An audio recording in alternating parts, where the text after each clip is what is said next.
Jengges adalah istilah lain untuk orang-orang yang mendalami sebuah keilmuan yang sangat dilarang. Ilmu hitam yang menjadi sebuah patokan oleh orang-orang yang ingin menguasai pemerintahan biasa menggunakan ilmu ini untuk melumpuhkan lawannya. Nama lain dari jengges adalah teluh atau santet. Biasanya, orang yang memiliki ilmu jengges atau santet ini dapat melakukan apa saja, termasuk mengendalikan sosok danyang. Danyang yang dimaksud adalah leluhur atau sosok yang menjadi sebuah senjata untuk bisa menyerang korbannya atau bahkan mematikannya dalam sekejap. Mas Krishna menyebutkan, jika orang-orang barat dan utara menggunakan ngipri atau pesugihan untuk bisa mendapatkan apa yang mereka inginkan, maka orang-orang timur dan selatan menggunakan jengges atau santet untuk bisa mendapatkan ambisinya. Ketentuan yang berlaku ini hanya dilakukan oleh orang-orang tertentu. Tentunya, mereka yang mendalami keilmuan ini merupakan orang-orang yang memiliki garis keturunan yang sangat ditakuti. Seperti keluarga Brotoseno contohnya.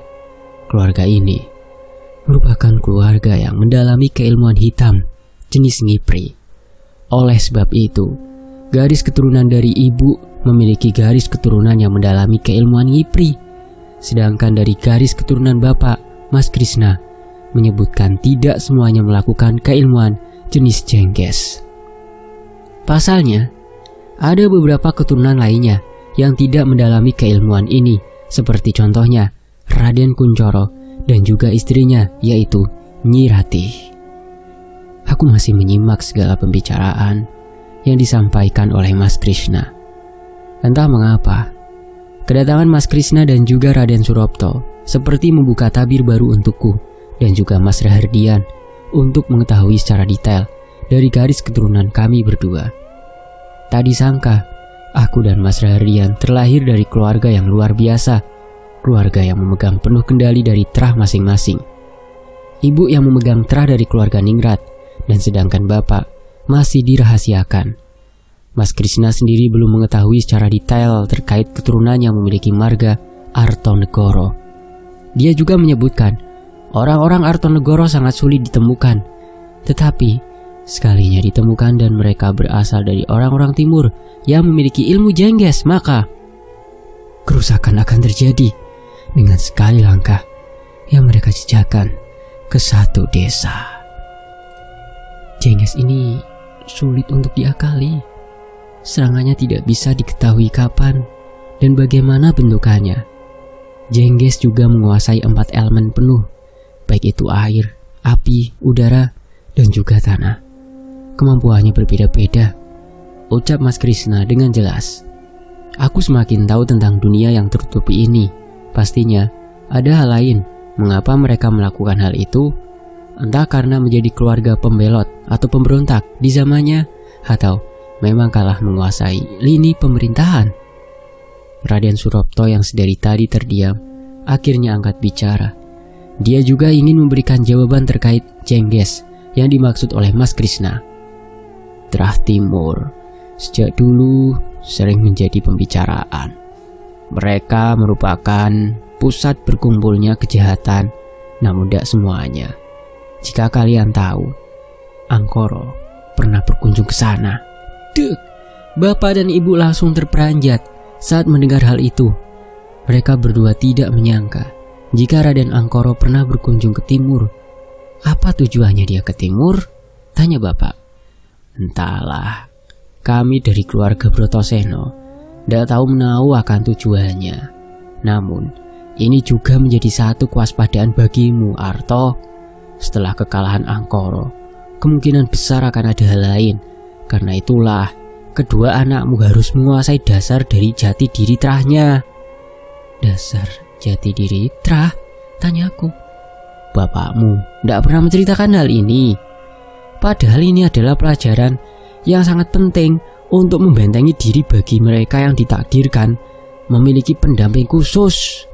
Jelas Raden Surapto. Aku dan Mas Rahardian secara bersamaan menatap wajah bapak. Kami berdua penasaran apa yang dimaksud akan perkataan dari Raden Surapto ini. Segala ucapan dan kalimatnya sangat bertuah dan penuh dengan pesan tersirat. Mungkin ada sesuatu yang belum Bapak sampaikan kepada kami berdua terkait hal ini.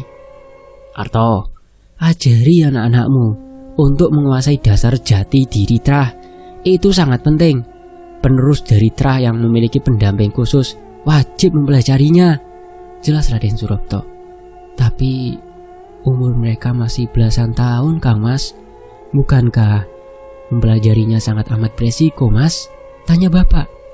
Justru Arto, di umur belasan tahun lah mereka akan mengetahui siapa dirinya tersebut.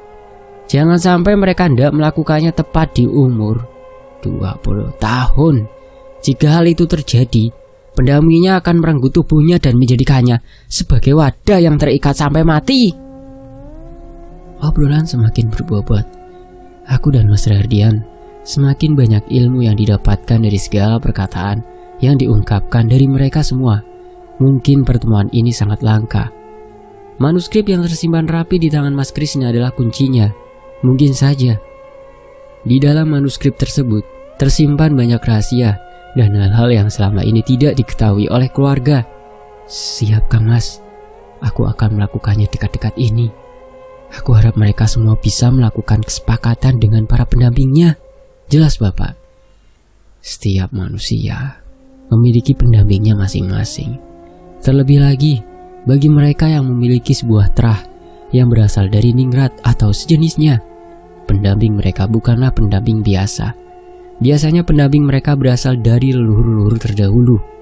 Aku juga diberitahu terkait jenis pendampingku. Kata bapak dan ibu, pendampingku adalah seorang wanita yang mengenakan kebaya.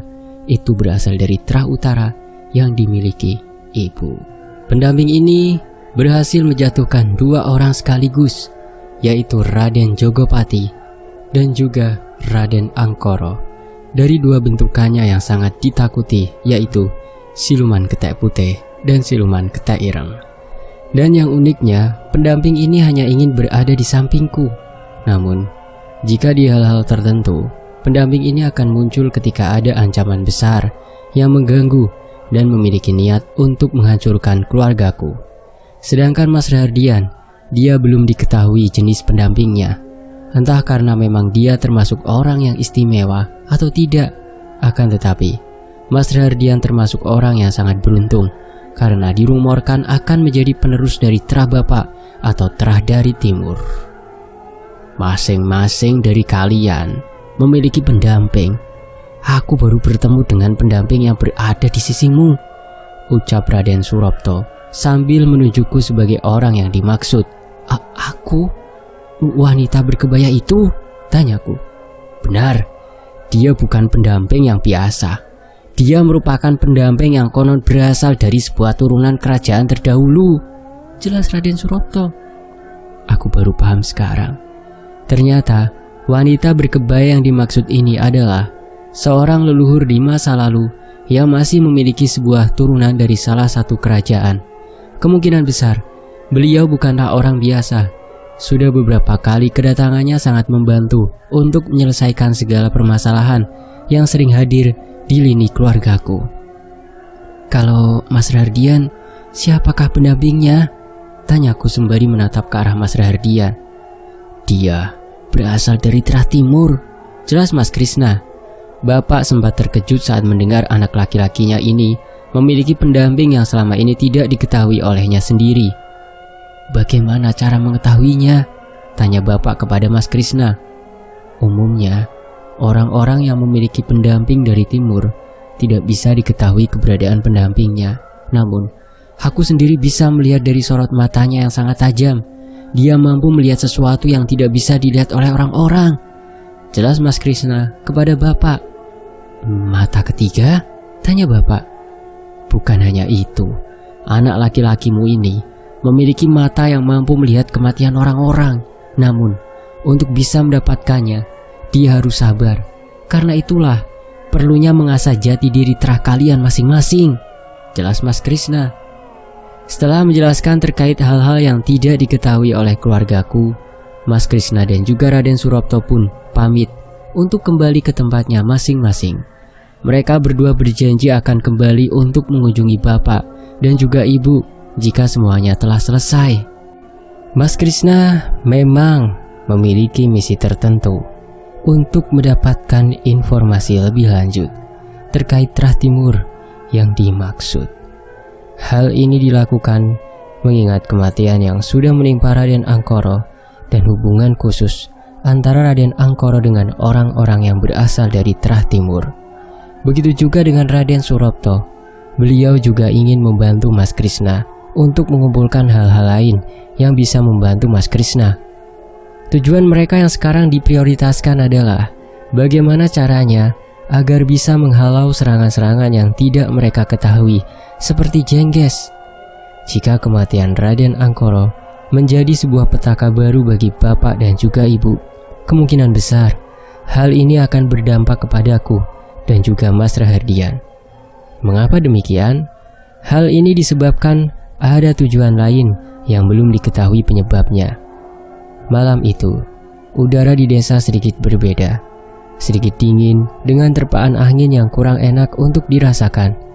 Tubuhku sedikit menggigil sewaktu angin malam itu memasuki rumah. Untungnya, hari ini Kyai Sukri meliburkan pengajiannya. Setelah kejadian kemarin hari, Kyai Sukri meminta kepadaku untuk beristirahat sejenak. Katanya, dia juga sedang mendapatkan urusan penting dan mendesak terkait hal yang akan terjadi di desa pada beberapa hari ini.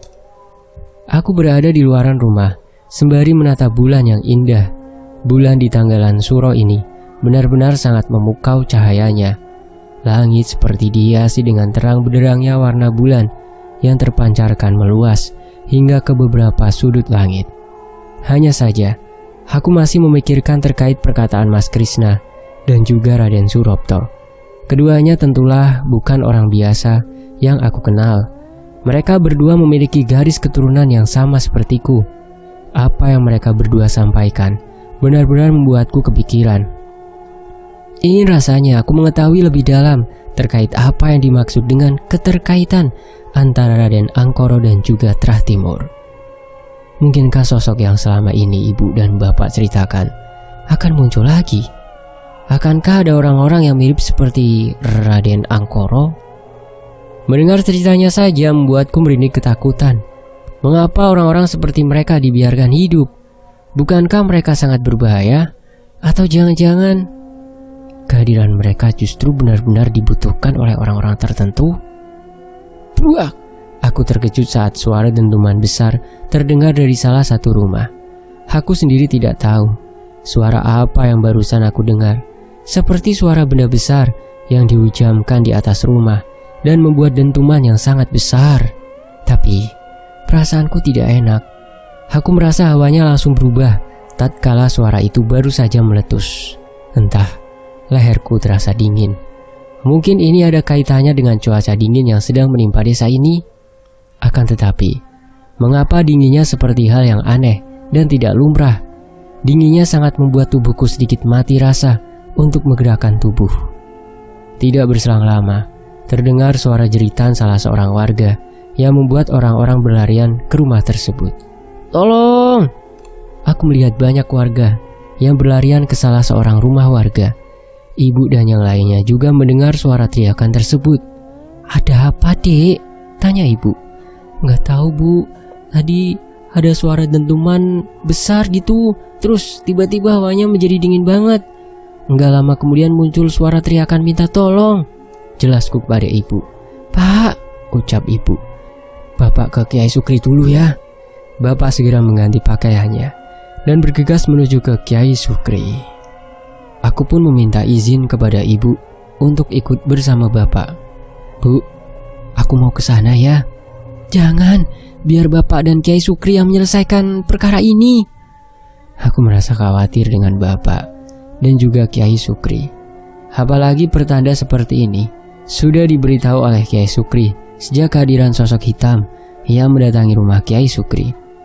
Aku tidak tahu apa yang akan terjadi selanjutnya. Mungkin benar apa yang dikatakan oleh Mas Krishna terkait orang-orang yang dimaksud.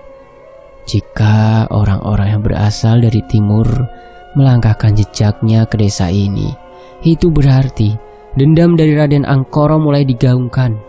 langkah mereka akan membuat kerusakan dengan keilmuan jengges yang dimilikinya. Sementara itu selama Bapak masih berada di rumah Kiai Sukri, aku dan Mas Rahardian menjaga ibu di rumah. Kami berdua melihat raut wajah ibu yang penuh kekhawatiran. "Bu," ucapku. Padahal sudah 15 tahun sejak kejadian itu terjadi, tapi rasanya tidak ada satupun tanah yang bisa kita huni untuk menciptakan kedamaian, ucap ibu. Aku tahu maksud ibu. Dia seperti merasa resah jika hidupnya tidak aman. Entah takdir apa yang sedang dijalankan oleh keluargaku saat ini. Akan tetapi, 15 tahun lamanya sejak ngipri ketek itu selesai, ibu masih tidak percaya jika hatinya merasakan kejanggalan yang luar biasa. Bapak pernah bilang, dari semua anggota keluarga Ningrat, ibu adalah satu-satunya yang memiliki perasa yang tidak pernah meleset. Walaupun di berbagai anggota keluarganya memiliki sebuah kemampuannya masing-masing, namun untuk hal yang tidak lumrah yang dimiliki ibu sangat membuatnya tertekan.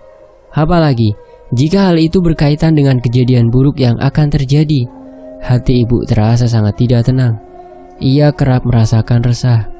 Pikirannya seperti dibuat kacau jika ada satu pertanda buruk yang akan terjadi. Tidak berselang lama, Bapak pun kembali sembari membawa sesuatu yang dibungkus menggunakan plastik hitam. "Bagaimana, Pak? Apa yang terjadi?" tanya ibu. "Ada satu warga yang terkena serangan, Bu. Dia kesurupan. Ada yang ganggu keluarganya. Yang parah, si anak makan ayam mentah hidup-hidup. Setelah itu, dia memanjat pohon dan merusak rumahnya sendiri dengan cara melompat-lompat di atas genteng. Besok aku akan ke rumah anak itu jika keadaannya tidak membaik." Kiai Sukri juga memberikan bungkusan yang berisi garam yang sudah dibacakan sesuatu olehnya. "Terus kata Kiai Sukri gimana, Pak?"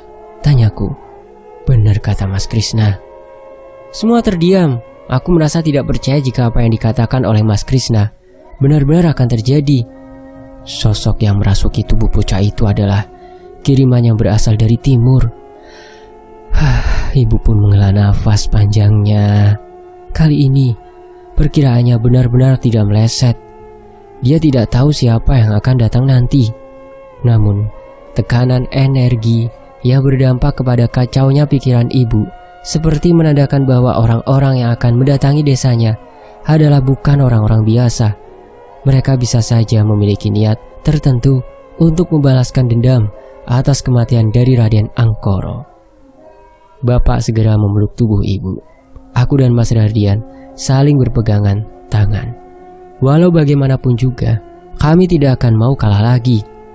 Siapapun mereka yang datang ke desa ini untuk menuntut kematian dari Raden Angkoro, maka sejatinya harus bersiap untuk menghadapi segala resiko agar terus bertahan. Keesokan harinya, Bapak kembali ke rumah tersebut. Aku dan juga Mas Rahardian kebetulan berangkat sekolah. Sisanya di rumah hanya ibu yang menjaga rumah seorang diri. Selama aku berada di sekolah, aku masih kepikiran dengan orang-orang yang berasal dari Trah Timur. Entah mengapa, aku tidak bermaksud untuk mencari tahu lebih dalam. Akan tetapi, ketakutan yang tergambarkan dari wajah ibu benar-benar membuatku khawatir. Saat aku sedang melamun, tiba-tiba teman sebangkuku menepuk pundakku. Dia adalah Alia. "Syah, Aisyah, kamu kenapa?" Enggak apa-apa, iya, aku cuma lagi banyak pikiran aja. Nggak tahu kenapa, kayak ada beban aja. Enggak kok, keluargaku baik-baik aja kok. Terus kenapa? Oh ya, kamu tahu nggak? Katanya di desa kita ada salah satu anak kecil yang makan ayam hidup-hidup loh, Syah.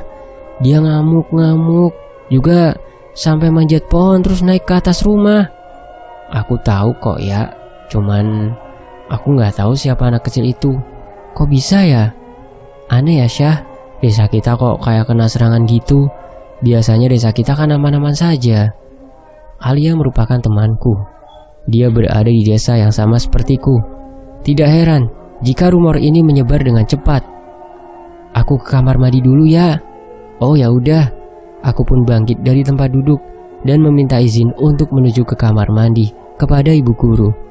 Untungnya aku diperbolehkan untuk rehat sebentar dengan menuju ke kamar mandi guna menenangkan pikiranku. Sesampainya di kamar mandi, aku segera mencari ruang kamar mandi yang menurutku aman. Di situ terdapat 2 kamar mandi. Salah satunya adalah kamar mandi yang kedap cahaya. Saat aku melewati kamar mandi tersebut, tiba-tiba aku mendengar suara dari dalam. "Duk, awakmu saking lor ki." Aku terhenti tepat di bibir pintu yang katanya, "Nak, kamu dari utara ya?" Mataku menatap ke arah kamar mandi yang gelap. Lalu bersamaan dengan itu aku melihat sosok bayangan hitam dengan kuku yang sangat panjang di setiap jari jemarinya. Kamu siapa?" Sosok yang berada di kamar mandi itu hanya tertawa kecil. Suaranya mirip seperti nenek-nenek berusia 60 tahunan hingga membuat bulu kuduku merinding dibuatnya. "Darahmu itu bakal menjadi rebutan para danyang." Saat sosok hitam itu menyebutkan nama Danyang, aku teringat akan perkataan dari Mas Krishna. Danyang adalah sosok leluhur yang biasanya digunakan untuk para orang-orang dari Trah Timur untuk memberlakukan jengges terhadap korbannya. Aku melangkah mundur. Baru kali ini aku merasakan hal yang janggal di sekolahku sendiri.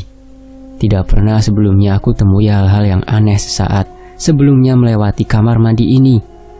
Pada saat aku memundurkan langkahku, tiba-tiba keluar sosok wanita dengan tubuh yang kurus dan berambut acak-acakan dari bibir pintu sembari mengagetkanku. "Kowe bakal dadi rebutan, Duk." Aku berteriak ketakutan. Teriakanku ini membuat panik orang-orang yang ada di luaran kamar mandi. Tentunya bagi para siswa-siswi yang berada di kelas. Mereka mendengar teriakan kencangku hingga para guru segera menuju ke kamar mandi. Aku menutupi wajahku dengan kedua tangan sebelum akhirnya para guru mendatangiku. "Kamu kenapa, Aisyah?" Aku hanya terdiam. Wajahku tiba-tiba pucat. Aku belum pernah merasakan ketakutan sedalam ini. Akhirnya aku pun dibawa ke UKS. Di sana aku diberi minuman yang sudah dibacakan doa. "Minum ini, Syah. Kamu kayaknya banyak lamun. Sampai-sampai ada yang mau ganggu kamu," ucap salah seorang guru agama. "Ganggu aku, Pak? Kamu kayaknya bukan orang-orang biasa pada umumnya. Entah kenapa, orang-orang seperti kamu itu gampang banget ketempelan." Tidak berselang lama, ibuku datang. Mungkin salah seorang guru melaporkan kejadian ini kepada ibu, hingga membuatnya mendatangi langsung ke sekolah. Ibu tahu, Nak. Aku takut, Bu." Ibu segera memelukku dengan erat. Aku baru pertama kali melihat sosok aneh yang ada di sekolah. Sosok itu seperti memberikan ancaman khusus kepadaku. "Jangan dengerin omongannya. Mas Rahardian juga sama. Dia dapat pesan yang sama. Bapak lagi ngurus Mas Rahardian di sekolah." Ternyata bukan hanya aku saja yang merasakan kejanggalan yang sama. Akan tetapi Mas Rahardian juga mendapatkan teror yang sama sepertiku. Atas permintaan dari ibu, aku pun diperbolehkan untuk pulang ke rumah untuk beristirahat. Saat tiba di rumah, aku melihat bapak dan juga Mas Rahardian yang sudah berada di depan rumah. Tampaknya mereka berdua menunggu kami. "Bu, Aisyah baik-baik saja?" tanya bapak. Ibu pun meminta kepadaku untuk menceritakan apa yang terjadi kepadanya. Aku hanya bisa menatap Mas Rahardian yang dari tadi menunduk lesu. "Aku tadi ke kamar mandi, Pak. Terus aku ngeliat ada suara nenek-nenek ngomong pakai bahasa Jawa. Nggak lama kemudian, dia keluar dari bibir pintu seperti ingin mendekap tubuhku. Katanya, aku berasal dari utara dan disukai oleh para danyang." Bapak hanya mengangguk faham. Dia memahami maksud dari sosok yang muncul dari kamar mandi tersebut. Itu artinya, aku sudah mendapatkan penanda dari mereka yang berusaha menduduki desa ini. Mas Rahardian juga sama. Tapi bedanya, yang mendatangi Mas Rahardian bukanlah satu sosok, melainkan... Bapak memotong pembicaraannya sebelum dirinya menghela nafas panjang. Tampak masalah yang dihadapi oleh Mas Rahardian sangatlah serius. Bapak melanjutkan omongannya. Mas Rahardian didatangi 5 sosok sekaligus. Aku terkejut mendengar hal itu. Mengapa Mas Rardian didatangi 5 sosok langsung? Apakah karena Mas Rardian memiliki pendamping yang Mas Krishna ungkapkan berasal dari Terah Timur? Kok bisa, Pak? Tanya ibu. Mereka meminta Mas Rardian untuk bergabung dengan tuannya, Tuan Paradanyang yang dikirimkan oleh Mas Rardian. Apakah Paradanyang akan menjatuhkan jenggesnya ke desa yang dihuni oleh Raden Artanegoro? Lalu, siapakah yang menjadi incaran orang-orang Terah Timur? Mas Rardian atau Aisyah? Nantikan kelanjutannya hanya di Fakta Sejarah. Saya pamit, terima kasih Mas Restu Wiratmaja, terima kasih teman-teman sudah menyimak kisah ini di sini. Wassalamualaikum. Alhamdulillah.